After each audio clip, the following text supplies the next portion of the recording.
አንዳንድ ውጥንቅጦች በህይወታችን ውስጥ የሚመጡት ብዙ መዘበራረቆች የሚመጡት የመንፈስ ቅዱስን ምሪት መንፈስ ቅዱስን በህይወታችን ማስቀደም ስላቆምን ነው። መንፈስ ቅዱስን መጠማት መስማት የክርስቲያን ግዴታ ነው። ለአዲስ ኪዳን ክርስቲያኖች ለኔና ለናንተ መንፈስ ቅዱስ ምርጫ አይደለም። መንፈስ ቅዱስ ግዴታ ነው።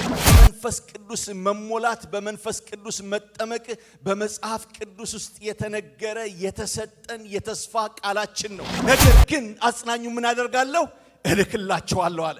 በዓለ ሃምሳ የተባለውም ቀን በደረሰ ጊዜ ሁሉም በአንድ ልብ ሆነው አብሮ ሳሉ ድንገት እንደሚነጥቅ አውሎ ንፋስ ከሰማይ ድምጽ መጣ። ተቀምጠውም የነበሩበትን ቤት ሁሉ ሞላው። እንደ እሳትም የተከፋፈሉ ልሳኖች ታዩአቸው፣ በእያንዳንዳቸውም ላይ ተቀመጡባቸው። በሁሉም መንፈስ ቅዱስ ሞላባቸው። መንፈስም ይናገሩ ዘንድ እንደሰጣቸው በሌሎች ልሳኖች ይናገሩ ጀመር ይላል። ኢየሱስ ጌታ ነው። ምናገርበት ርዕስ የመንፈስ ቅዱስ ሙላት የሚል ነው። እግዚአብሔር መንፈስ ቅዱስ ጌታ መንፈስ ቅዱስ ይሄንን ሐሳብ ወደ ውስጤ ስላመጣ በጣም በተከታታይ እየተማርን ያለነው ስለ መንፈስ ቅዱስ ሙላት ነው። ስለ ሪቫይቫል ነው። በቤተ ክርስቲያናችን እየጸለይን ነው። ፓስተር ቅድም እንዳለው በጣም እግዚአብሔር አስደናቂ ነገር በመካከላችን ላይ ጀምሯል። እኔም በዛው ሐሳብ ላይ ነው የምናገረው እና ጌታ ኢየሱስ ክርስቶስ ሐዋርያት ሥራ ምዕራፍ 1 ላይ ቁጥር 8 ላይ ቀደም ያነበብኩላችሁ ነገር ግን መንፈስ ቅዱስ በእናንተ ላይ በወረደ ጊዜ አለ ኃይልን ትቀበላላችሁ አለ። መንፈስ ቅዱስ ሁሉ ጊዜ ወደ እግዚአብሔር ሐሳብ ይመራናል። የመንፈስ ቅዱስ ምሪት ከተከተልን ከአገልግሎታችን አንወርቅም፣ ከበህይወታችን አንወርቅም፣ በትዳራችን በኑሯችን አንወርቅም። ዛሬ አንዳንድ ውጥንቅጦች በህይወታችን ውስጥ የሚመጡት ብዙ መዘበራረቆች የሚመጡት የመንፈስ ቅዱስን ምሪት መንፈስ ቅዱስን በህይወታችን ማስቀደም ስላቆምን ነው። ምንም ነገር ከማረጋችን በፊት ምንም እቅድ ከማቀዳችን በፊት ከመዘመራችን በፊት ከመስበካችን በፊት ከመጸለያችን በፊት መንፈስ ቅዱስን መጠማት መስማት የክርስቲያን ግዴታ ነው። ለአዲስ ኪዳን ክርስቲያኖች ለኔና ለናንተ መንፈስ ቅዱስ ምርጫ አይደለም። መንፈስ ቅዱስ ግዴታ ነው። እስቲ አሜን በሉ። ኢየሱስ ጌታ ነው። ግዴታ ነው። በመንፈስ ቅዱስ መሞላት በመንፈስ ቅዱስ መጠመቅ በመጽሐፍ ቅዱስ ውስጥ የተነገረ የተሰጠን የተስፋ ቃላችን ነው። it's a promise ከእግዚአብሔር የተሰጠ እግዚአብሔር ለሰው ልጆች ሁሉ የሰጠው ውድ ስጦታ ልጁ ኢየሱስ ክርስቶስን ነው። ሳልቬሽን መዳንን ነው። ጌታ ኢየሱስ ክርስቶስ ደግሞ ለቤተ ክርስቲያን የሰጠው ውድ ስጦታ መንፈስ ቅዱስን ነው። እኔ እሄዳለሁ አለ፣ ነገር ግን አጽናኙ ምን አደርጋለሁ እልክላችኋለሁ አለ። ሃሌሉያ።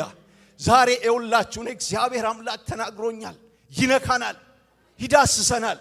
ኢየሱስ ጌታ ነው። ሚሞሉ ሰዎች አሉ፣ ሚነኩ ሰዎች አሉ። ኢየሱስ ክርስቶስ ጌታ ነው። ውድ ስጦታ ጌታ ኢየሱስ ክርስቶስ ከኢየሩሳሌም አትውጡ ሚመጣል መንፈስ ቅዱስ ይመጣል። እሱ ይነካቸዋል። ትላንትና ጴጥሮስ ክደኸኝ ነበረ፣ ትላንትና ሸሽታችሁ ወደ ኋላ ሄዳችሁ ነበረ። ከጥቂት ቀን በኋላ ግን የሚመጣ መንፈስ አለ። ሃሌሉያ። እሱ ሌላ ሰው ያደርጋችኋል። እሱ ህይወታችሁን ይቀይራል። እሱ ደስቲኒያችሁን ይቀይራል። መንፈስ ቅዱስን የተቀበለ ሰው መንፈስ ቅዱስን የተሞላ ሰው ይኸውላችሁ እግዚአብሔር በህይወቱ የሚሰራውን ነገር ሚሳ አያደርግም። ዛሬ በግራ ሂዱ ሲለን በቀኝ የምንሄደው ቢኮዝ መንፈስ ቅዱስን ስለማንሰማ ነው። ዛሬ ወደዛ ቀኝት ውስጥ ያስገባናል ጌታ መንፈስ ቅዱስ። ኢየሱስ ጌታ ነው። ጌታ መንፈስ ቅዱስ ለአዲስ ኪዳን አማኝና ቤተክርስቲያን ወሳኝ ነው። እኛ የአዲስ ኪዳን ልጆች ነን። መንፈስ ቅዱስን ከቤተክርስቲያን ካወጣን ቤተክርስቲያን ወዲያውኑ ኢንስታንትሊ ወደ ሞተ ወደ ሃይማኖት ወደ እድር ማህበር ትቀየራለች። ቤተክርስቲያንን መንፈስ ቅዱስን ከህይወታችን ካስወጣ ነው ኢሚዲየትሊ ተራሰው ነው የምንሆነው። ተራሰው የቤተ ክርስቲያን የሕያውነት ምስጢር መንፈስ ቅዱስ ነው። ሃሌሉያ። ቤተ ክርስቲያን የተወለደችው በመንፈስ ቅዱስ ነው። በበዓለ ሃምሳ ብዙ ሰዎች ክርስቶስ የሰጣቸው ሕይወት በእጃቸው ላይ ስለቀለለ ሃይማኖት ሆነባቸው። ሃይማኖት የያዙት ደግሞ ይሁን እንበል፣ ሃይማኖት የያዙት ደግሞ ሲቀልባቸው ትራዲሽን ባህል ሆነ። ሰው ባህል ከሆነበት ከዚያ በኋላ ተረት ተረት ነው የሚጀምረው። ታውቃላችሁ ብዙ ተረቶችን። ያለ መንፈስ ቅዱስ ቤተክርስቲያንን ማሰብ የቅዱሳንን ህብረት ማሰብ አንችልም። አንድ ያደረገን ከተለያየ ቀለም፣ ከተለያየ ጎሳ፣ ከተለያየ ስፍራ፣ ከተለያየ የትምህርት ደረጃ፣ ከተለያየ ጾታ የመጣንን አንድ ያደረገን ያስተሳሰረን መንፈስ ቅዱስ ነው። ሲአሜን። ያለ መንፈስ ቅዱስ ክርስትና ሊኖር አይችልም። አገልግሎት ያለ መንፈስ ቅዱስ ጋራ መክፋት ብቻ ሳይሆን አሰልቺ ነው፣ ይደክማል። አገልግሎትን ኢንትረስቲንግ የሚያደርገው መንፈስ ቅዱስ ነው። ያለ መንፈስ ቅዱስ መጾም፣ መጸለይ፣ የእግዚአብሔርን ቃል መናገር አይቻልም። ያለ መንፈስ ቅዱስ መዘመር ፐርፎርማንስ ነው። ያለ መንፈስ ቅዱስ መስበክ ፐርፎርማንስ ነው። ታውቃላችሁ ስታንድ አፕ ኮሜዲ በቃ እሱ ነው፣ ምንም ልዩነት የለውም። ያለ መንፈስ ቅዱስ መዘመር ምንም ውጪ ከሚዘፍኑት እንት ከሚሉም የተለየ አይደለም። መንፈስ ቅዱስ ያገኘን አገልጋዮች፣ መንፈስ ቅዱስ ያገኘን ከፐርፎርማንስ የምንወጣበት ዘመን ነው። ከማሳየት የምንወጣበት ዘመን ነው። ራሱ መንፈስ ቅዱስ ልጁን ኢየሱስ ክርስቶስን የሚገልጥበት ዘመን ነው። ያለ መንፈስ ቅዱስ ከእግዚአብሔር ጋር ህብረትን ማድረግ አንችልም። ሐዋርያው ጳውሎስ በመልእክቱ ላይ የመንፈስ ቅዱስ ህብረትና አንድነት ከናንተ ጋር ይሁን። የመንፈስ ቅዱስ ምን? እስቲ ህብረት በሉ፣ እስቲ ህብረት በሉ። እንደገና ጩና አብሮነት በሉ። ሃሌሉያ። ያ ከናንተ ጋር ይሁን። መንፈስ ቅዱስን የውላችሁ ከስጋችን ከገፋን ቁጥር የስጋ ስራ እየገነነ ስፍራን እየያዘ ይመጣል። ብዙ ሰዎች በዓለማዊነት የሚቸገሩበት ትልቁ ምክንያት ለምን መሰላችሁ? መንፈስ ቅዱስን ከህይወታቸው ስለገፉ ነው። ክርስቲያን መንፈስ ቅዱስን ከህይወቱ ከገፋ ነገረኛ ሆኖ ቁጭ ይላል። ከቅዱሳን ጋር ህብረት ማድረግ አይችልም። ከሰው ጋር ህብረት ማድረግ አይችልም። ለምን? የመንፈስ ቅዱስ ህብረትና እስቲ አንድነት በሉ። ህብረትና አንድነት በሉ እስቲ። ያው መንፈስ ቅዱስን የገፋ ሰው ህብረትና አንድነትን ይገፋል። ነገረኛ ሆኖ ነው ቁጭ የሚለው። መንፈስ ቅዱስ የሁላችሁ በመጽሐፍ ቅዱሳችን ገና ሲጀመር ዘፍጥረት ምዕራፍ 1 ላይ ታያላችሁ። ምዕራፍ 1 ቁጥር 2 ላይ እንደዚህ ይላል፣ ምድርም ባዶ ነበረች፣ አንዳችም አልነበረባትም፣ ጨለማም በጥልቁ ላይ ነበረ፣ የእግዚአብሔር መንፈስ በውሃ ላይ ሰፎ ነበረ። ማንም ሳይኖር እግዚአብሔር ጌታ መንፈስ ቅዱስ ነበረ። ምድር ቅርጽ አልባ ሆና መንፈስ ቅዱስ ነበረ። ሃሌሉያ። ጨለማ ሆኖ መንፈስ ቅዱስ ነበረ። he was present። ነገራችሁ ተዘበራርቆ እንኳን መንፈስ ቅዱስ አለ፣ አልተዋችሁም። ምን እያደረገ ነበረ? በውሃ ላይ ሰፎ ነበረ። ምን እያደረገ? እየሰራ እያሳመረ። ገና ከፍጥረት መጀመሪያ ነበረ ጌታ መንፈስ ቅዱስ። መጽሐፍ ቅዱሳችንን ደግሞ ስናነበው ኢየሱስ ክርስቶስ ጌታ ነው። ሃሌሉያ። እንዴት ልቤ እንደሚነካ ራእይ ምዕራፍ 22:17 ላይ መጨረሻው ምዕራፍ ላይ ሄዳችሁ ስታዩ መጽሐፍ ቅዱስ የሚያበቃው በመንፈስ ቅዱስ ነው። በመንፈስ ቅዱስ ተጀመረ፣ በመንፈስ ቅዱስ ያልቃል። እንዲህ ይላል ፓስተር አዜ ሁሌ ይህን ቃል ትወደዋለች። መንፈሱና ሙሽራይቱ ና ይላሉ። ሃሌሉያ ሃሌሉያ። መንፈሱና ሙሽራይቱ ምን ይላሉ? ና ይላሉ። ታሪካችን በዚህ ውስጥ ነው ያለው ወገኖቼ። ወንጌል በኃይልና በስልጣን የሚሰበከው በተከሸነ ቃል አይደለም፣ በመንፈስ ቅዱስ ነው። ዝማሬ ኃይል የሚኖረው በተከሸነ ቃል አይደለም፣ በመንፈስ ቅዱስ ነው። ምስክርነታችን ጉልበት የሚኖረው ሕይወታችን ጉልበት የሚኖረው በተከሸነ ቃል አይደለም በመንፈስ ቅዱስ ነው። የወንጌል አገልግሎት ያለ መንፈስ ቅዱስ አይሞከርም። አባቶቻችን አልሞከሩትም። እነ ቅዱስ ጳውሎስ እነ ቅዱስ ጴጥሮስ አልሞከሩትም። በዘመናችን ያሉት አባቶች አልሞከሩትም። እኛም አንሞክረውም ያለ መንፈስ ቅዱስ አንሞክረውም። ምዕራፍ 2 ላይ ከቁጥር 1 ጀምሮ በጣም አስደናቂ ታሪክ አለ። በዓለ ሃምሳ የተባለውን ቀን በደረሰ ጊዜ ይላል ጌታ ኢየሱስ ክርስቶስ ደቀ መዛሙርቱን በመንፈስ ቅዱስ መሙላት ማጥመቅ ሲያስብ ከኢየሩሳሌም አትጡ፣ ጥቂት ቀን ታገሱ፣ ቆዩ አለ። ዋይ ለምን በዓለ ሃምሳ?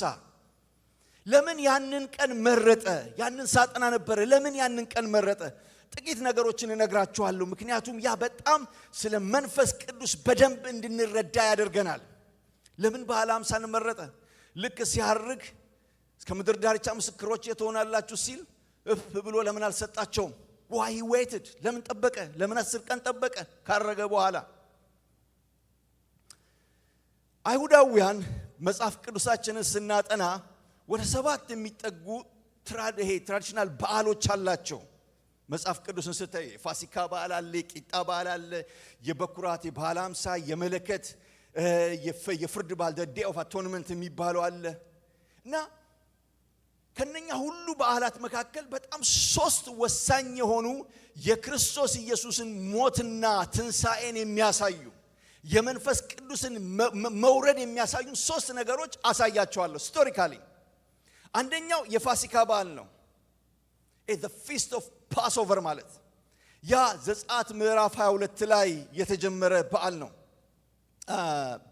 ወደ መጽሐፍ ቅዱስ ወደ ኋላ ሄደን ስናይ ከአይሁድ በዓላት መካከል እንደ ፋሲካ በዓል የኢየሱስ ክርስቶስን ለኃጢአታችን መሞት ያሳየ የገለጠ የለም። ምንድነው ዘጸአት 22 ላይ የሆነ? እግዚአብሔር በግብጽ ትልቅ ተአምራትን ካደረገ በኋላ የመጨረሻውን ተአምራት ሲያደርግ በግብጽ ምድር ላይ የሞትን መልአክ ሄዶ የሞት መልአክ በኩርን ሲገድል እግዚአብሔር እንደዚህ ያደረገ፣ ነውር የሌለበትን ጠቦት ውሰዱ፣ እረዱ፣ ደሙንም ደግሞ በምን ላይ አድርጉ? በቤታችሁ መቃንና በጉበኑ ላይ አድርጉ አለ። ይሄ ገና ስለሚመጣው ገና ስለሚገለጠው በአዲስ ኪዳን ስለ ኃጢአታችን ስለሚሞተው ስለ ኢየሱስ ክርስቶስ የሚያሳይ ትንቢታዊ በዓል፣ ትንቢታዊ ልምምድ፣ ትንቢታዊ ኤክስፒሪየንስ ነበረ። ያንን ሲነግራቸው ደሙን እንዲቀቡ የነገራቸው በጣም ስፔሲፊክ በሆነ ዳይሬክሽን ነው የሰጣቸው። በምኑ ላይ ቀቡ አለ? በመቃኑ ላይ፣ በዚህና በዚህ፣ እንደገና ደግሞ በጉበኑ ላይ። በአማርኛ በቅርጽ አለው ማለት ነው፣ ወይ በእንግሊዝኛ ኤን። አማርኛ ማታውቁ በዕብራይስጥ ያ 8ኛ ፊደል ነው። የዕብራይስጥ 8ኛ ፊደል ሼት ይባላል። ሼት ማለት በዕብራይስጥ ሕይወት ማለት ነው። ሕይወት ማለት ነው። ስለዚህ የሞት መልአክ ሲመጣ በሰፈር መካከል በሚሄድበት ጊዜ ሸት የተጻፈበት ሕይወት የተጻፈበትን ቤት ሲያይ ያልፋል። ኢየሱስ ክርስቶስ ጌታ ነው። ዝም ብሎ አይደለም፣ ራንደም ላይ አይደለም ቀቡ ያለው እግዚአብሔር፣ ራንደም ላይ አይደለም። ዛሬ እኛ በበራችን ላይ በሕይወታችን ላይ ይሄንን ደም ምልክት እንድንቀባ ተጠርተናል። አይኖ ብዙዎቻችሁ ቀብታችኋል። ደሙን በትዳራችን ላይ በልጆቻችን ላይ በእግዚአብሔር በሰጠን ነገር ሁሉ ላይ ቀብተናል ወይ? ሕይወት ሸት የሚለው ይሄ 8ኛው የዕብራይስጥ ፊደል በበራችን ላይ እስከተጻፈ ድረስ ሞት ወደኛ አይገባም፣ ጭንገፋ ወደኛ አይገባም። ኢየሱስ ክርስቶስ ጌታ ነው። ይኸውላችሁ በጉ ነውር የሌለበት በግ እረዱ አለ። በአዲስ ኪዳን የታረደው ነውር የሌለበት ደበጋችን የኢየሱስ ክርስቶስ የእግዚአብሔር ልጅ ኢየሱስ ክርስቶስ ነው። ሃሌሉያ! ያ በግ የእግዚአብሔር በግ ሰዎች ሁሉ ያዩት በአደባባይ ተንጠለጠለ። ሰዎች ሁሉ ያዩት በአደባባይ ደማ። ደሙን ግን ወስደን በሕይወታችን ላይ መቀባት የደቦ ሥራ አይደለም። ፓስተሮች አይቀቡልንም፣ ወንጌላውያን አይቀቡልንም፣ ሽማግሌዎች አይቀቡልንም፣ ነቢያት አይቀቡልንም። ደሙን እያንዳንዱን ሰው ምን አድርገው አለ ውሰዱና ቀቡ አለ። ሙሴ እየዞረ አልቀባላቸውም። ምናልባት በዚህ መካከል ጌታ ኢየሱስ ክርስቶስን እንደ ግል አዳኛችሁ አርጋችሁ ያልተቀበላችሁ ዛሬ መጣችሁ ምታንገራግሩ ያላችሁ ሰዎች የሞት መልአክ ማለፉ አይቀርም ያልፋል። ሲያልፍ ግን የሚያልፈው ቤታቸው ላይ የደሙ ጉበን በጉበናቸው ላይ በመቃናቸው ላይ ደሙን በቀቡት ላይ አይገባም። ዛሬ ይሄንን ደም በሕይወታችሁ ላይ እንድትቀቡ ጋብዛችኋለሁ። ግዶች ካላችሁ ምናልባት ኦንላይን የምትከታተሉኝ ሰዎች ካላችሁ ኢየሱስ ብዙዎች እያዩት በአደባባይ ቢሞትም አምኖ ደሙን በሕይወታችን ላይ መቀባት የኛ ድርሻ ነው። ካልቀባን የሞት መልአክ መምጣቱ አይቀርም። ሲመጣ የዘላለም ሞት ነው ያለው። ሲመጣ የዘላለም ጥፋት ነው ያለው። ከዘላለም ጥፋት እንድታመልጡ ከዘላለም ጥፋት እንድትቸርፉ እግዚአብሔር ዛሬ ይጣራል። ከጥቂት ጊዜ በኋላ ወደ ማርና ወተት ወደምታፈሰው ምድር ካስገባቸው በኋላ በየዓመቱ ሊቀ ካህናት እየሄዱ ይሄንን በግ ከቤተልሔም ያመጡ ነበር። ከቤተልሔም ይሄንን ነገር ከዚህ በፊት ተናግሬያለሁ። ሊቀ ካህን ሄዶ መርምሮ አይቶ ነውር የሌለበትን በግ ከቤተልሔም ያመጣል። ኢየሱስ ክርስቶስ አዳኛችን እሱም ከቤተልሔም ነው። ኢየሱስ ጌታ ነው። ያንን ካመጣ በኋላ በጣም የሚገርም ቤተልሔም ማለት ከሁለት ዕብራይስጥ ወርድ የመጣ ነው። ቤትና ለሼም የሚባል ምን ማለት ነው? የእንጀራ ሀገር ማለት ነው። ኢየሱስ ምን አለ? እኔ የሕይወት እንጀራ ነኝ። እስቲ አሜን በሉ። እኔ የሕይወት እንጀራ ነኝ፣ ማንም ወደ እኔ የሚመጣ ከቶ አይራብም አለ። ኢየሱስ ጌታ ነው። ሁለተኛው በዓል በዛ ሰሞን የሚከበረው ነው የምነግራችሁ። በፋሲካ ሰሞን ፋሲካ ፓስኦቨር ማለት ማለፍ ማለት ነው። ሁለተኛው ቂጣ በዓል ነው። የቂጣ በዓል በጣም በጣም ኢምፖርታንት ነው። ይሄ በጣም የሚገርም ስለ ቂጣ በዓል ታውቁ ይሆናል አንዳንዶቻችሁ። እስራኤላውያን ከግብጽ ሲወጡ ዘጸአት ላይ ሄዳችሁ ማየት ትችላላችሁና ዘጸአት ምዕራፍ 12 ከቁጥር 14 እስከ 20 ድረስ ማየት ትችላላችሁ። ድንገት መጣ እግዚአብሔር። የእግዚአብሔር ጣት የእግዚአብሔር ጉብኝት ድንገት ነው የሚመጣው። ሩቲን የሆነ ስራችሁን እየሰራችሁ ሐዋርያት ሥራ ምዕራፍ 2 ላይ ቅድም ድንገትም እንደሚነጥቅ አውሎ ንፋስ ድምጽ ከሰማይ መጣ ይላል። ዛሬ ድንገት ይምጣላችሁ። ዛሬ ድንገት ወደ ህይወታችሁ ይምጣ። ኢየሱስ ጌታ ነው። ስለዚህ ቀን እየሰሩ መጣና እግዚአብሔር ለሙሴ ተናገረው። ማታ ትወጣላችሁ አለ። ከዚያ በኋላ እነሱ ለሰንበታቸው ገና ሊጥ እያቦኩ ሳያዘጋጁ እርሾ ሳያስገቡ ምናምን ሳይሉ ሊጣቸው አልቦካ። ስለዚህ ምን አደረጉ ይላል ዘጸአት ምዕራፍ 12ን ሄዳችሁ ስታዩ ያልቦካ ሊጥ እንዳለ በገንቦ ይዘው መሄድ ጀመሩ ማለት ነው። እርሾ ያሌለው ማለት ነው። እርሾ ያሌለበት ቂጣ ኃጢአት ያሌለበት ህይወት ነው። ሲለስ ህይወት ተምሳሌት ነው። እርሾ ሊጥ ቶሎ እንዲቦካ ያደርጋል አይደለም? እህቶች ትሩሩኛላችሁ። ቶሎ እንዲቦካ ምንም ክብደቱን ሳይጨምር ሳይዙ እንዲጨምር ያደርጋል። ይነፋል፣ ያበላሻል። ላይክ እርሾ ያለው ዳቦ ውጭ ካስቀመጣችሁ ከሁለት ቀን ከሶስት ቀን በኋላ በቃ ሽበት በሽበት ነው የሚሆነው አይደለም? እዚህ ሀገር ያለው ኬሚካል ያረጉበታል። ምንም ችግር የለውም። ከክሮገር የሚበሉት ወርም ይቆይ ይችላል። እንትን ውስጥ አንቲ ፈንጋል ምናምን ያረጉበታል እነሱ። ስለዚህ እግዚአብሔር ውጡ ሲላቸው እርሾ ለመጨመር ጊዜ አልነበራቸውም። እርሾ ተፈጥሮን ያበላሻል፣ ኮንታሚኔት ያደርጋል፣ ኃጢአት ያበላሻል። ወገኖቼ ኃጢአት አገልግሎትን ያበላሻል፣ የፍጥረትን ሩጫ ያሰናክላል። ክብደቱ ሳይጨምር መንፈሳዊ ክብደቱ ሳይጨምር ዝም ብሎ በሳይዝ ከፍ ይላል። ይህ ትዕቢትን ያሳያል። ታውቃላችሁ ብዙ ጊዜ ክብደትን ሳንጨምር እርቅ አውርዱ ስንባል ቡራ ከረዩ እንላለን። ለምን መሰላችሁ? እርሾ በህይወታችን ውስጥ ስላለ ነው። እግዚአብሔር ያንን እርሾ ያራግፍልን። አሜን። ኢየሱስ ጌታ ነው። ኢየሱስ ክርስቶስ እንከን የሌለበት የእግዚአብሔር በግ ነው። ያለ እርሾ እንዳለው ቂጣ ይውላችሁ ሞቶ ከተቀበረ በኋላ ሳይበሰብስ ተነሳ። አሜን። ሃሌሉያ። ለዛ ነው ዳዊት ምን አለ? ቅዱሱን መበስበስን ታይ ዘንድ አትፈቅድም አለ። ቅዱሱ መበስበስን ምን አላደረገም? አላየም። ዋይ እርሾ በህይወቱ ስላሌለ። ልክ የቂጣ በዓልን ካከበሩ በኋላ ፋሲካን አክብሮ ቂጣን ካከበሩ በኋላ የበኩራት በዓል ይባላል። ሶስተኛ ምንድነው የበኩራት በዓል? ፓስተራችን ብዙ ጊዜ ይናገራል ስለ በኩራት በዓል። ብዙ በዛ ላይ ጊዜ አላጠፋም። ይሄ ቂጣ በዓል በኋላ ይሄ የትንሣኤ ቀን ምንድነው? ይሄ ዘጸአት ዘሌዋውያን ምዕራፍ 23 ከቁጥር 9 ጀምራችሁ ማንበብ ትችላላችሁና በበኩራት በዓል እህል የሚታጨድበት የመጀመሪያው ልክ እህል ገብሱ ከበቀለ ወይ ስንዴው ከበቀለ በኋላ የመጀመሪያውን ይታጨድና ወደ ካህኑ ይመጣል። ካህኑ ደግሞ ምን ያደርጋል ይላል? በእግዚአብሔር ፊት ምን ያደርገዋል? ይወዘውዘዋል ይላል። ኢየሱስ ጌታ ነው። ከሁሉም በቃ ገና እኮ አልታጨደም። ሜዳ በሙሉ ብዙ ገብስ አለ፣ ብዙ እህል አለ። ነገር ግን ሄዶ በኩሩን ያጭኑና ካህኑ አምጥቶ ምን ያደርጋል? ይወዘውዛል። ሐዋርያው ጳውሎስ እንደዚህ አለ ስለ ጌታችን ኢየሱስ ክርስቶስ ሲያደርግ የጌታችን ኢየሱስ ክርስቶስ በኩር ሆኖ ከሞት መነሳት አሁን ክርስቶስ ላንቀላፉት ምን ሆኗል ይላል? በኩራት ሆኖ ተነስቷል። እስቲ በኩራት በሉ። በኩራት ሆኖ ተነስቷል ይላል። ያንን ካከበሩ በኋላ ትንሣኤ ከሆነ በኋላ የበኩራት በዓል ኢየሱስ ክርስቶስ ቀዳሚ ሆኖ ከሞት ከተነሳ በኋላ በዓለ ሃምሳ ይመጣል። በዓለ ሃምሳ ከ50 ቀን በኋላ ማለት ነው። ትርጉሙ ያ ነው። ከትንሣኤ በኋላ ስንት ቀን? እስቲ 50 ቀን በሉ።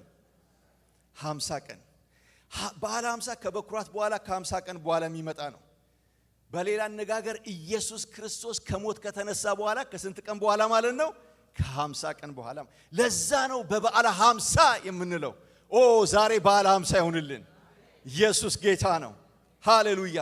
ይሄ በአዲስ ኪዳን የተጻፈው በግሪክ ነው ታውቃላችሁና በግሪክ ጴንጤቆስጤ ማለት ይሄ 50ኛ ማለት ነው። 50ኛ ፔንቴኮስት 50ኛ ማለት ነው።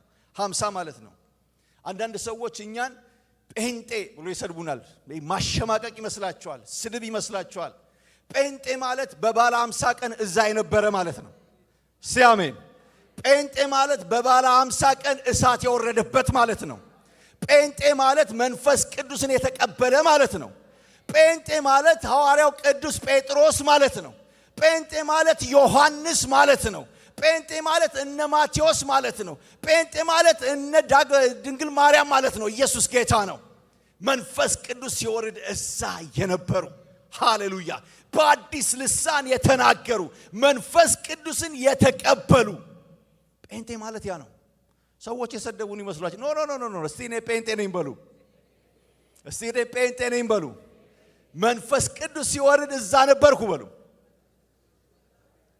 ምን ነው አደከምኳችሁ እንዴ? ማካቦራ ዲያቫስ። ኢየሱስ ጌታ ነው። ጌታ ኢየሱስ ክርስቶስ ከሞት ከተነሳ በኋላ ለ40 ቀናት አስተማራቸው ይላል። መመሪያ ሲሰጣቸው፣ ሲናገራቸው፣ ሲያስተምራቸው ቆየ። መመሪያን ከሰጣቸው በኋላ ወደ አባቱ መመለሻ ላይ ሲደርስ ሐዋርያት ምዕራፍ 1 ላይ ቁጥር 8 ላይ ቅድም ላይ ያነበብኩላችሁን ቃል ተናገራቸው። እንዲህ የሚለውን ነገር ግን አለ ያን ሁሉ ከነገራቸው በኋላ ምናልባት ከዛ ቀደም ብላችሁ ሄዳችሁ ስታነቡ ደቀ መዛሙርቱ መጡና ለእስራኤል መንግስትን የምትመልሰው መቼ ነው አሉት። የፖለቲካ ጥያቄ ነበር የሚጠይቁት። they are Christian nationalist። በዚህ ዘመን የክርስቲያን ናሽናሊዝም ይባላል አይደለም? they were nationalist። ስለ ሀገራቸው ስለ ፖለቲካቸው በጣም ግድ የሚላቸው ሰዎች ነበሩ። ጋይስ እኛ መስመር አለን። እስቲ አሜን በሉ። ኢየሱስ ጌታ ነው። ኖ ይሄ ለእናንተ እግዚአብሔርን ጊዜ ለማወቅ አልተሰጣችሁም። ነገር ግን አለ ነገር ግን listen፣ መንፈስ ቅዱስ በእናንተ ላይ በወረደ ጊዜ ምን ትቀበላላችሁ? ኃይልን ትቀበላላችሁ። ማረግ የማትችሉትን ነገር ማረግ ትጀምራላችሁ ማለት ነው። መንፈስ ቅዱስ የወረደው በዚህ ኢምፖርታንት በሆነው በዓለ ሃምሳ ቀን ላይ ነው።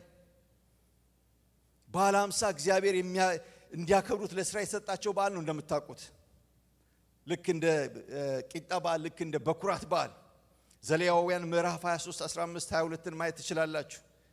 የወዘወዛችሁትን ነዶ ከምታመጡበት ቀን በኋላ ከሰንበትም ማግስት ፍጹም 7 ጊዜ 7 ቀን ቁጠሩ ይላል። እስከ 7ኛውም ሰንበት ማግስት ድረስ 50 ቀን ቁጠሩ ይላል። አዲሱንም የእህል ቁርባን ወደ እርሱ አምጡ ብሎ ይናገራል። ይሄ በዓለ ሃምሳ መጽሐፍ ቅዱስ ስታጠኑ በሲና ተራራ ነው የተጀመረው። በሲና ተራራ ላይ ምንድነው የሆነው? በዓለ ሃምሳ መንፈስ ያኔ እግዚአብሔር ለሙሴ ሕግን ጽፎ ሰጠውና የእስራኤል ሕግን ተቀብሎ ደስ አላቸው። በቃ ትእዛዝ ተቀብሎ በጣም ደስ ካላቸው በኋላ ሙሴ ድጋሚ እግዚአብሔርን ሊያናግር ወደ ሲና ተራራ ምን አደረገ ይላል? ወጣ ይላል። ሙሴ ወደ ሲና ተራራ ሲወጣት ወዲያውኑ ትዝታው ከውስጣቸው ጠፋና አሮንን የወርቅ ጥጃ አዘጋጅልን አሉት። ጉትቻ ሰብስቦ፣ ቀለበት ሰብስቦ፣ ሐብል ሰብስቦ፣ ሁሉ ነገር ሰብስቦ የወርቅን ጥጃ አዘጋጀ ይላል። ካዘጋጀ በኋላ ያንን ማምለክ ጀመሩ ይላል። በመጀመሪያው በዓለ ሃምሳ ለሙሴ ሕግ ተሰጠ። በሁለተኛው በዓለ ሃምሳ ለኔና ለናንተ መንፈስ ቅዱስ ተሰጠ። እስቲ አሜን ሃሌሉያ ሃሌሉያ። ኢየሱስ ጌታ ነው። በመጀመሪያው በዓለ ሃምሳ ያንን ጥጃ ሲያመልኩ እግዚአብሔርን ተቆጣ ይላል። ታውቃላችሁ ተቆጣ ይልና ከዚያ በኋላ 3000 ሰው ይላል ሞተ ይላል በእግዚአብሔር ቁጣ። በኋለኛው በአዲስ ኪዳኑ በዓለ ሃምሳ ላይ መንፈስ ቅዱስ ወረደ። ከዚያ በኋላ 6000 ሰው ጌታን ተቀበለ፣ 3000 ሰው ጌታን ተቀበለ ይላል። ሃሌሉያ። ሕግ የሚገድል ነበረ፣ ኃጢአት የሚገድል ነበረ።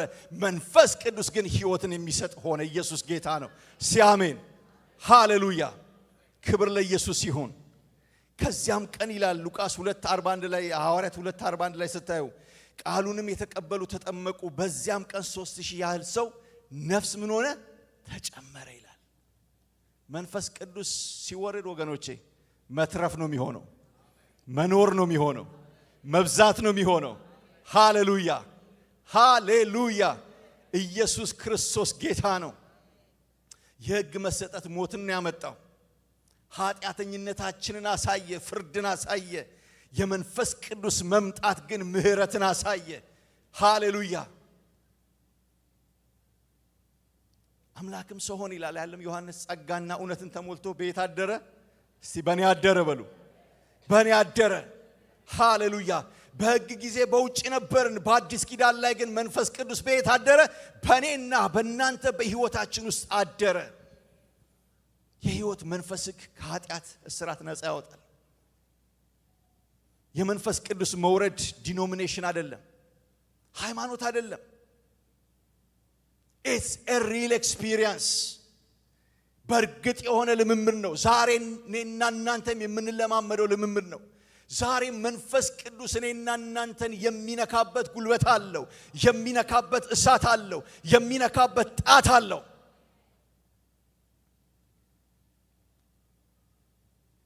የመንፈስ ቅዱስ ሙላት በሐዋርያት ሥራ ላይ የተጻፈው የመንፈስ ቅዱስ ጥምቀት ባፕቲዝም የሚባለው ከግሪክ ቃል ነው የመጣው። ባፕቲዝሞ ይባላል።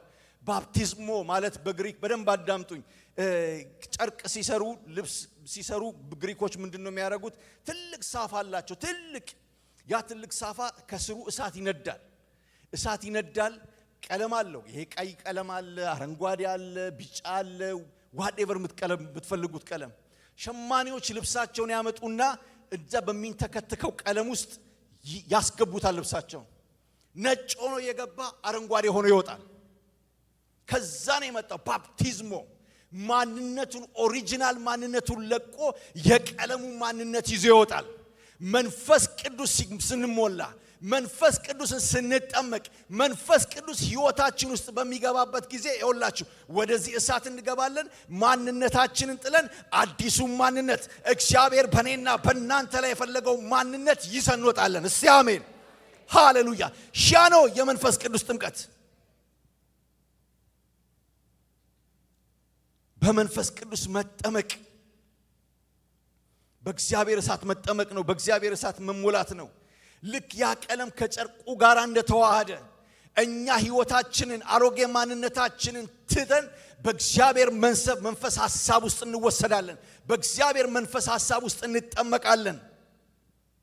ያ ሳፋ ውስጥ ያለው ቀለም ጨርቁ ከግሪክ ይምጣ ከሮም ይምጣ ከዕብራይስጥ ይምጣ ከየት ይምጣ ጉዳይ የለውም ቀይሮ ማውጣት ነው ሃሌሉያ መንፈስ ቅዱስ ከው ጥቁር ሁኑ ነጭ ሁኑ አማራው ነው ኦሮሞ ሁኑ ጉዳይ አይደለም እሱን እስከ ተቀበላችሁ ድረስ ማንነታችሁን ለውጦ ያመጣል እስቲ አሜን ሃሌሉያ አዲስ ሰው ያደርጋል አዲስ ቋንቋ ይሰጣል አዲስ ማንነት ይሰጣል ኢየሱስ ጌታ ነው በመንፈስ ቅዱስ መሞላት በመጀመሪያው ምዕት ዓመት የቀረ ጉዳይ አይደለም አንዳንድ ሰዎች በጣም በቀጥ they are well ill informed በሐዋርያት ዘመን የቀረ አይደለም ዛሬም ይሞላል ዛሬም ያነሳል ዛሬም ይቀባል ድሮን የቀረ የሐዋርያት ኤክስፒሪየንስ ነው በዚህ ዘመን የለም ብዙ ያውላችሁ finite mind ውስን የሆነች አእምሮ ይዘን infinite የሆነውን ጌታ አናላይዝ ማድረግን how poor እግዚአብሔር አምላክ ይርዳን ዛሬም ይቀባል ዛሬም ያነሳል ዛሬም ታሪኬን ይቀይራል ዛሬም ያቆመኛል ዛሬም ደካማውን ብርቱ ያደርጋል ዛሬም እንደ ጴጥሮስ ወደ ኋላ ያልኩትን ሰውዬ ያነሳኛል ዛሬም ያፈገፈኩትን ሰውዬ ይቀባኛል ዛሬም ደፋር ያረጋኛል ዛሬም ይጠቀምብኛል መንፈስ ቅዱስ ይሰራል ደካማውን ብርቱ ያደርጋል ይውላችሁ በመንፈስ ቅዱስ መጣበታለሁ ለመሞላት ኳሊፊኬሽን አይጠይቅም ደካማ ነሽ ነይ ኢየሱስ ጌታ ነው ሃሌሉያ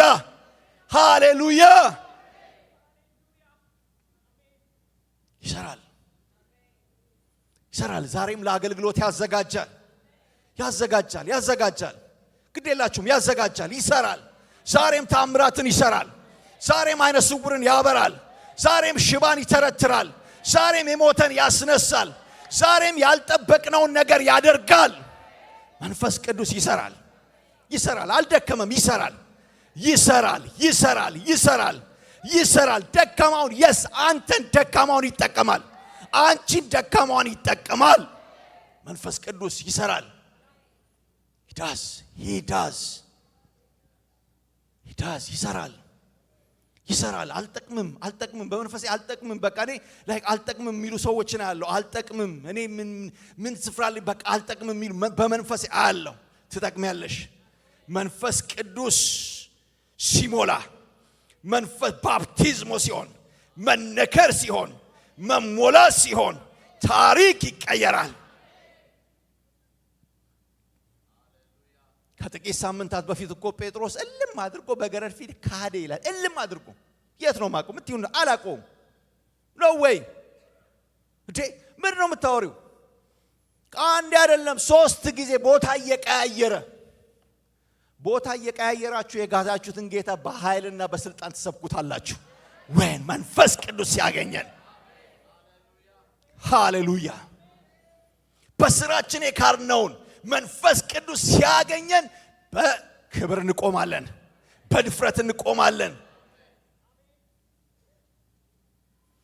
ጠላት ኮርነር አድርጎ ይውላችሁ ክርስትናችን በግራ እስኪገባን ድረስ ወደ ኋላ ያልን ሰዎች መንፈስ ቅዱስ ሲመጣ እንደገና እንቆማለን ባፕቲዝሞ ያደርጋል ይቀባል ሲያሜን በሉ ይቀባል በሉ እስቲ እቀባለሁ ዛሬ በሉ እሞላለሁ ዛሬ በሉ በደንብ እሞላለሁ በሉ ሃሌሉያ ዛሬ የሚሞሉ ሰዎች አሉ በመንፈስ ቅዱስ በእውነት እግዚአብሔር መንፈስ ተናግሮኛል ኢየሱስ ጌታ ነው ሐዋርያት ሥራ ምዕራፍ 2 ቁጥር 1 ላይ ምን ይላል እንግዲህ ቅድም ያነበብኩ በዓለ ሃምሳ የተባለውን ቀን በደረሰ ጊዜ ሁሉም በአንድ ልብ ሆነው አብሮ ሳሉ ኪወርዶችን ተጠቀማሉ ድንገት ሲጩና ድንገት በሉ በደንብ ጩና ድንገት በሉ ከዚህ በላይ በደንብ እንደገና ድንገት በሉ ድንገት ያገኛችሁ በኢየሱስ ስም መንፈስ ቅዱስ ድንገት ያገኛችሁ ሃሌሉያ ድንገት ማይቫና ማካዶራ ዲላ ቫናማስ ድንገት የሚለውጥ እሳት መጣ ድንገት አረ ኢየሱስ ጌታ ነው ድንገት ድንገት ምን አደረገ? መጣ። ድንገት እየጸለይክ ይመጣል። ይሁላችሁ መንፈስ ቅዱስ ከዚያ ምን ሆነ ይላል መሰላችሁ? ስትጠባበቁት ይመጣል ድንገት። ከኢየሩሳሌም አትውጡ አለ። 10 ቀን ሲጸልዩ ምን ሲሉ ለ40 ቀናት ሲናገራቸው የነበሩትን ነገር እያሰቡ እያሰላሰሉ እየተነጋገሩ እንዴት መጣ? ድንገት መጣ። የጸለያችሁ ድንገት ይመጣል። የእግዚአብሔርን ቃል እየሰማችሁ ድንገት ይመጣል። እየዘመራችሁ ድንገት ይመጣል። እየነዳችሁ ድንገት ይመጣል። ለልጆቻችሁ ምግብ እያዘጋጃችሁ ድንገት ይመጣል። እየሰራችሁ ድንገት ይመጣል። ታሪካችሁን የሚለውጥ ኢየሱስ ይመጣል። ታሪካችሁን የሚለውጥ ኢየሱስ መንፈስ ቅዱስ ይመጣል።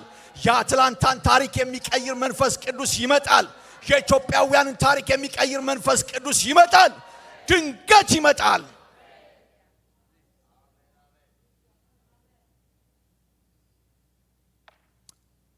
ከዚያ ይላል እንደሚነጥቅ አውሎ ንፋስ ይላል ድምጽ ሆነ ይላል። ምን ሆነ? እስቲ ድምጽ በሉ። ትልቅ ድምጽ ነው የሆነው። ድምጽ ይህን ከዚህ በፊት ተናግሬዋለሁ። ምናልባት መንፈስ ቅዱስ ሲወርድ ጸጥታ አልነበረም። እስቲ ጸጥታ አልነበረም በሉ። አዎ እንዴ አንዳንድ ሰዎች እንደው ምንድነው እነኚህ የሚያጮሃቸው ምናምን ይሉናል። እንዴ በደንብ ጮሃለሁ በሉ። አረ በደንብ ጮሃለሁ በሉ። ግድ የለም ለኮራ የምትሉ ሰዎች ለማን በደንብ ጮሃለሁ በሉ። አረ እሱ ይምጣ። ኢየሱስ ጌታ ነው። እንደሚነጥቅ አውሎ ንፋስ መጣ አይደለም፣ ድምጽ መጣ ነው ይላል። ድምጽ መጣ እንደ ነጎድጓድ የሆነ። በብሉይ ኪዳን በነጎድጓድ ድምጽ ይገለጥ ነበር። ራእይ ላይ ሄዳችሁ ስታዩ በነጎድጓድ ድምጽ መጣ ይላል መጽሐፍ ቅዱስን ስታዩ።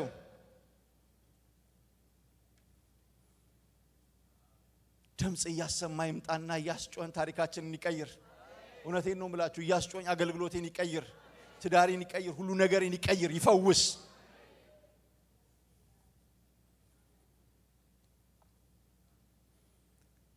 በንፋስ ድምጽ መጣ ይላል። ታውቃላችሁ የመንፈስ ቅዱስ ንፋስ ሲመጣ የሞተውን ወደ ህይወት ይመልሳል። ሕዝቅኤል 37 እዚህ ይላችኋል። ሂዱ አለ ያንኛን አጥንቶች በሸለቆ ሞልቶ የነበረን ከዚያ ሰበሰባቸው። ሕዝቅኤል ሁሉን ነገር ትንቢት ከተናገረ በኋላ እስትንፋስን አፋለባቸው። እስትንፋስም ገባባቸው። ታላቅ ምን ሆኑ? ሰራዊት ሆነው ቆሙ ይላል። ኦ ታላቅ ሰራዊት አድርጎ የሚያቆም የእግዚአብሔር መንፈስ አይደረቁ አጥንቶችን ታላቅ ሰራዊት አድርጎ የሚያቆም ግዴላችሁም መንፈስ ቅዱስ ያገኛችኋል ዛሬ። ምንም አይነት ስትራግል ውስጥ ሆኑ ስትራግላችሁን የሚቀይር መንፈስ ቅዱስ ዛሬ በዚህ ጉባኤ አለ። ምንም ካልኩሌሽን አታስቀምጡ። እንዲህ ውስጥ ነኝ፣ በዚህ ውስጥ ነኝ፣ በዚህ ቻሌንጅ ውስጥ ግድ የለም። መንፈስ ቅዱስ ሲመጣ ቻሌንጃችሁን በሙሉ አራግፎ ይሄዳል። እኔ ዛሬ ማለዳ ስጸልይ አይቻለሁ። አንድ እጅ እየሄደ በቃ ሰንሰለትን ከሰዎች ላይ እየበጣጠሰ እየሰፈረ በቁልፍ እንዲየከፈተ ሲያልፍ አይቻለሁ። ማለዳ ላይ ተነስቼ ስጸልይ ኢየሱስ ጌታ ነው። መንፈስ ቅዱስ የመጣው በትልቅ ድምጽ ብቻ አይደለም፣ በትልቅም ኃይል ነው። ሲያሜ በትልቅ ኃይል በሉ።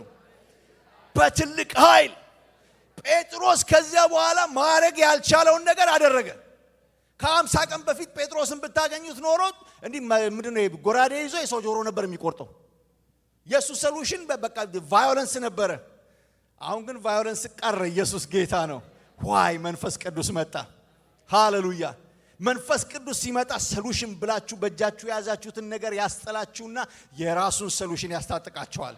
የራሱ ሶሉሽን ደግሞ 3000 ሰዎችን የሚመልስ ሙታንን የሚያስነሳ መልካም ወደ ተባለችው በር ላይ ትሄዱና የምሰጥ ወርቅም ብርም የለኝም፣ ነገር ግን በጌታ በኢየሱስ ክርስቶስ ስም ተነሳና ተመላለስ። ሃሌሉያ። የእናንተ ሶሉሽን የሰው ጆሮ ሊቆርጥ ይችላል። የኔ ሶሉሽን የሰው ጆሮ የሚያደማ ሊሆን ይችላል። የክርስቶስ የመንፈስ ቅዱስ ሶሉሽን ግን ያነሳል፣ ሽባውን ያነሳል፣ ሙታኑን ያስነሳል፣ ታሪክን ይቀይራል፣ ሕይወትን ይቀይራል፣ አንደበትን ይቀይራል፣ ደስቲኒን ይቀይራል። እግዚአብሔር መንፈስ በዚህ አለ። በእውነት ኢየሱስ ጌታ ነው። ማካቦራ ዲያቦስ ከዚያም ሆነ ቤቱን ሞላው ይላል። በቃ ድምፁ ቤቱን ሞላው። በድምፅ እንዴት ቤት እንደሚሞላ አላቅም እኔ። ጭስ ቤት ሲሞላ ነው ማቀው። ግን ድምፁ ምን ሆነ? ቤቱን ሞላው። የእግዚአብሔር ፕሬዘንስ ምን ሆነ? ቤቱን ሞላው። ልቡ ሞላው። ያንዳንዳቸውን ሞላ። የእሳትም ልሳኖች ታያቸው፣ በእያንዳንዳቸውም ላይ ተቀመጡባቸው። ዛሬ መቀባት ይሆናል። ዛሬ መነካት ይሆናል።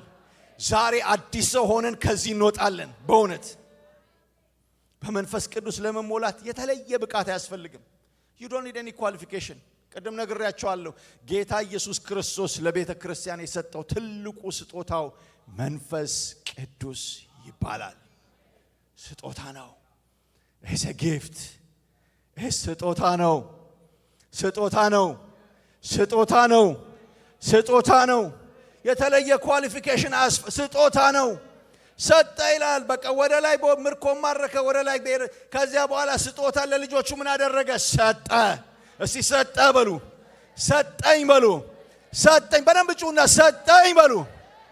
yes ስጦታ ሰጠኝ። ሰጥቷቸዋል። ሰጠኝ ሰጠኝ ሰጠኝ። ምንም ኳሊፊኬሽን አያስፈልግም። በቃ ዋናው ኳሊፊኬሽን ልጁ መሆን ነው። በክርስቶስ ኢየሱስ ማመን ነው። ከክርስቶስ ኢየሱስ ያላመናችሁ ወገኖች ቅድም ተናግሬያለሁ፣ ጥሪ አድርጌላችኋለሁ። ይሄን ውድ ስጦታ እግዚአብሔር እንዴት መንፈሱን አብልቶ አይሰጥም ይላል ራእይ ላይ ማቴዎስ ላይ ሲናገር፣ ተራራው ስብከት ላይ መንፈሱን አብልቶ ይሰጣል ለዳኑት። ኢየሱስ ጌታ ነው። ሁለተኛው በመንፈስ ቅዱስ ለመሞላት ጌታ ኢየሱስ ክርስቶስ እንደ ግል አዳኛችን አድርገን መቀበል አለብን። መንፈስ ቅዱስ የተሰጠው ዳግም ለዳኑት ነው። ዳግም ለተወለዱት ነው። ኢየሱስ ክርስቶስን ለተቀበሉት ነው። ሶስተኛ እንጸልያለን። ከዛ በኋላ ኃይልን እስክትቀበሉ ድረስ ከቤት አትውጡ። እስቲ ከኢየሩሳሌም በሉ። መጠባበቅ ይጠባበቁ ነበረ። 10 ቀን ጌታ ኢየሱስ ክርስቶስ ካረገ በኋላ ይጠባበቁ ነበረ ይላል። they don't know what's going to happen። እየተጠባበቁ እየጸለዩ ድንገት እንደሚነጥቅ አውሎ ንፋስ ሲወርድ በኢየሩሳሌም ቅድም በዓላቱን ነግሬያቸዋለሁ። እነኛም በዓላት ሊያከብሩ የመጡ ብዙ አይሁዳውያን ከኢየሩሳሌም፣ ከይሁዳ፣ ከሰማሪያ፣ ከግሪክ ሀገር፣ ከሊቢያ ምንድነው ከሮም፣ ከጳንጦና ብዙ ቦታዎቹ ላይ ተጠቅሷልና የመጡ አይሁዳውያን ነበሩ በዓል ለማክበር። ምክንያቱም እነኚህ ሶስቱን በዓል ማክበር ግዴታ ነው በአይሁድ ወንዶች ላይ። ስለዚህ ይሄን ሊያከብሩ መጥተው በቤተ መቅደስ ውስጥ እያሉ እነኚህ ደቀ መዛሙርት በላይኛው ሰገነት ላይ ነበሩ ይላል። አፕስቴርስ ሉም 224 ልክ እንደዛ ማለት ነው። እና ድምጽ ሰሙ ይላል። ድምጽ what's going on? በቃ ሁሉም ሰው ይኸውላችሁ መንፈስ ቅዱስ ሲመጣ ራሱ ይሰበስባል። ሲሰበስባል በሉ። ራሱ ይሰበስባል። ድምጹን ሰምቶ መጡ፣ ተሰበሰቡ ይላል። ዛሬ ለመሰብሰብ ተቸገርን አይደለም? አትላንታ መንፈስ ቅዱስ ሲመጣ ይሰበስባል። ሲሰበስባል። ሃሌሉያ ይሰበስባል። ተሰባሰቡ። እኒው ጉዱን ያሉ ተሰባሰቡ። ሲሰባሰቡ ግማሹ ሰክረዋል አሉ። ኖ ጴጥሮስ ገና ከጧቱ 3 ሰዓት የምን መስከር ነው? የምን ጉሽ እኔ እንግዲህ ጠጥቼ ስለማላቅ አላቅም። ጉሽ ወይን ጠጅ ጠጥተዋል ምናምን። ጉሽ አይደለም አሉ ፓስተር። ጉሽ አይደለም። ነገር ግን ላስረዳችሁ አለ ኢየሱስ ክርስቶስ ጌታ ነው። ሃሌሉያ ሃሌሉያ ሃሌሉያ ሃሌሉያ። እነሆ በመጨረሻው ዘመን አለ ጌታ እግዚአብሔር ሲናገር በስጋ ለባሽ ሁሉ ላይ ምን አደርጋለሁ? መንፈሴን አፈሳለሁ አፈሳለሁ አፈሳለሁ አፈሳለሁ። ሲቆመን እንጸልያለን። አንተ ቅዱስ